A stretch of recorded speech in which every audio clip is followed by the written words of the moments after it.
আমি বলি, আমি এখন একটা দল করি, আমি কথা কইতে অনেক সংকোচ হয় আমার, যে আমার দলের মানুষ কি মনে করে, কিন্তু তাদের সেই উদারতাটা দলের নেতাদের আছে। সবাই জানে যে আমি দলটা করতাম। আমি ৭৫-এর ১৫ই আগস্টের আগে কিন্তু আমি পলিটিক্স ছেড়ে দিয়েছিলাম শপথ করে, যে আমি পলিটিক্স করব। ১৫ই আগস্টের আগে বঙ্গবন্ধু যেদিন ২৫শে জানুয়ারি ১৯৭৫ সনে বাকশাল করলো, এর ৭ দিনের মধ্যে আমি শপথ করে পলিটিক্স ছেড়ে দিলাম। দিয়ে আইসা I got myself admitted again in Dhaka university. এটা হলো জুন মাসের ৬ তারিখে। উনি ২৫শে জানুয়ারি বাকশাল করলেন। আমার বড় ভাই বললেন, তুমি যদি রাজনীতি না করো আবার গিয়ে ইউনিভার্সিটিতে ভর্তি। মানে ছেড়ে দিলেন কেন? বাকশাল করাটা আপনার পছন্দ হয়নি সেজন্য? আমার তখনকার রাজনীতিটা পছন্দ হতো না। তখন মনে হইতেছিল যে ফাও মানুষ রাজনীতিতে আসছে, বাজে মানুষ রাজনীতি ভালো জিনিস না আমার মনে হয়। আমি বঙ্গবন্ধু থাকালীন এর চেয়ে বেশি আর কিছু বলবো না, কিন্তু আমার রাজনীতি ছেড়ে দেওয়ার মতো অবস্থাটা হয়ে গেছে, যে কারণে শপথ করে রাজনীতি ছেড়ে দিয়েছিলাম। আবার আইসা আমি ভর্তি হইলাম। ভর্তি হওয়ার পরে ঢাকা ইউনিভার্সিটিতে ওই এক নেতা এক দেশ, বঙ্গবন্ধু বাংলাদেশ ইত্যাদি ইত্যাদি স্লোগান সারা হলে হলে, শুধু বাকশাল জাতীয় ছাত্রলীগের স্লোগান। কারণ ভাইস চ্যান্সেলর মতিন চৌধুরী পর্যন্ত এটার মেম্বার, নীলিমা ইব্রাহিম এটার মেম্বার, আর নেতারা তো আছে। আমি এগুলো চোখ না বুঝে প্রতিদিন গিয়া ক্লাস করতাম। জাতীয় অধ্যাপক আব্দুর রাজ্জাক, ডক্টর নাজমা চৌধুরী, মনিরুজ্জামান স্যার, আমার সেই সব স্যারদের কথা আমার কিন্তু মনে পড়ে।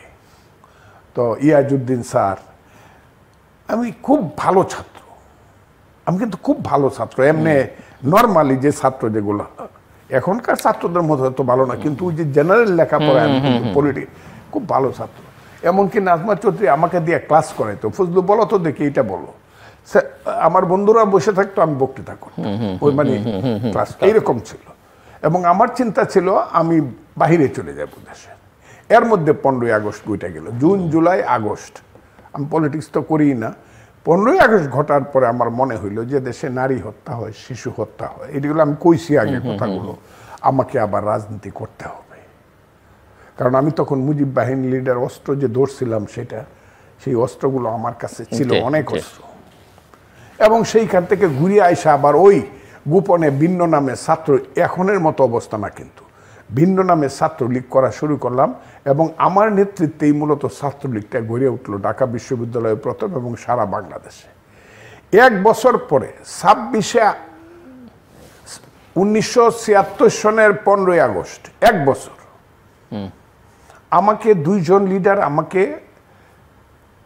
ছোট ভাই হিসাবে, আমার গুরু হিসাবে তারা আমাকে বলতো, নির্দেশ দিত। এর মধ্যে একজন হলো চট্টগ্রামের SM ইউসুফ, যে তখন দলটা গড়ে তুলছিল। আরেকজন হলো বাংলার বাণীর সম্পাদক ছিলেন, তার নাম শফিকুল আজিজ মুকুল।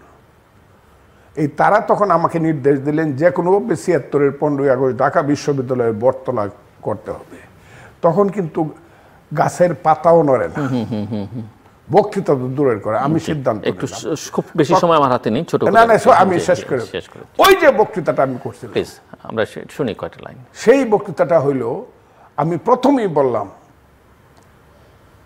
যে তৃতীয় বিশ্বের দেশে দেশে সামরিক অভ্যুত্থান হয়, রাষ্ট্রপতি প্রধানমন্ত্রীরা নিহত হয়, এটি ইতিহাসের বাইরের কোনো কথা নয়। কিন্তু আমি আপনাদেরকে জিজ্ঞাসা করতে চাই, কি অন্যায় করেছিল বঙ্গবন্ধুর শিশুপুত্র রাসেল? সে যখন নিজ চোখে দেখেছিল তার বাবাকে মাকে হত্যা করা হয়েছে, তার বাবাকে হত্যা করা হয়েছে, রাসেল ধানমন্ডির বাড়িতে গিয়ে এক পুলিশের কাছে গিয়ে আশ্রয় নিয়েছিল। ঘাতকেরা একে একে সবাইকে হত্যা করে রাসেলকে ধরে এসে জিজ্ঞাসা করলো, তোর নাম কি বল, তোর পিতার নাম কি বল। রাসেল সেদিন কেঁদে কেঁদে বলেছিল, আমি আমার নাম বলবো না, আমি আমার পিতার নাম বলবো না, আমি বাংলার একজন শিশু সন্তান, বাংলার আলো বাতাসে আমি বাঁচতে চাই, তোমরা আমাকে হত্যা করো না, তোমরা আমাকে বাঁচিয়ে রাখো, বাংলার ঘরে ঘরে আমি ভিক্ষা করে খাবো, আমি কোনোদিন পরিচয় দিব না যে আমি শেখ মুজিবের সন্তান ছিলাম। মাসুম বাচ্চার কান্দনে সেদিন আল্লাহর আরশ কেঁপে গিয়েছিল, ঘাতকের মন কাঁপেনি, ব্যানার দিয়ে খুঁজে সেই মাসুম বাচ্চাটাকে পর্যন্ত হত্যা করেছিল। এই যে বক্তৃতাটা ৭৬-এর 15ই আগস্ট আমি শুরু করলাম, এই মর্মস্পর্শী। আমি এই বক্তৃতাটা যখন করতাম কোনো মানুষ স্থির থাকতে পারতো না। এখন তো আমি নর্মালি কথাটা কইলাম, স্থিরতা। এটা হলো, এইটা ওই যে বঙ্গবন্ধু রাজনীতি জাগানোর অন্যতম 1। 2 নম্বর হলো, আমি কিন্তু আপনার কাছে একটা সবচেয়ে ভালো কবিতার লাইনও শুনতে চাই এবং একটা গানেরও কয়েকটা লাইন শুনতে চাই। আমি একটা কথা শেষ করে 1 সেকেন্ড। আমি সবচেয়ে গুরুত্বপূর্ণ বক্তৃতা করছি মেয়র হানিফের মেয়র ইলেকশনে। ঢাকা সিটি তখন জানলো যে একজন বক্তা আছে বাংলাদেশের, মেয়র জি জি হানিফের মেয়র ইলেকশনে। আর কি জিজ্ঞেসেন? কবিতার লাইন।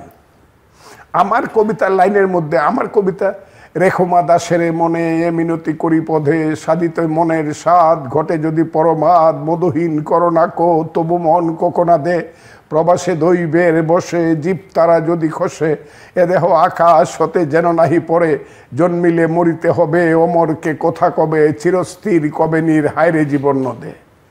বা এরকম 2 বিঘা জমির সুন্দরী মম জননী বঙ্গভূমি, গঙ্গার তীর স্নিগ্ধ সমীর, জীবন জোড়ালে তুমি অবারিত মাঠ, গগন ললাট চুমি তব পদধূলি, ছায়া শুনিবীর শান্তির নীর, ছোট ছোট গ্রামগুলি পল্লব গণ আম্র কানন, রাখালের খেলা গেহ স্তব্ধ তল, দিঘি কালো জল নিশিত শীতল স্নেহ, বুক ভরা মধু বঙ্গের বধূ, জল লয়ে যায় ঘরে, মা বলিতে প্রাণ করে আনচান, চোখে আসে জল ভরে।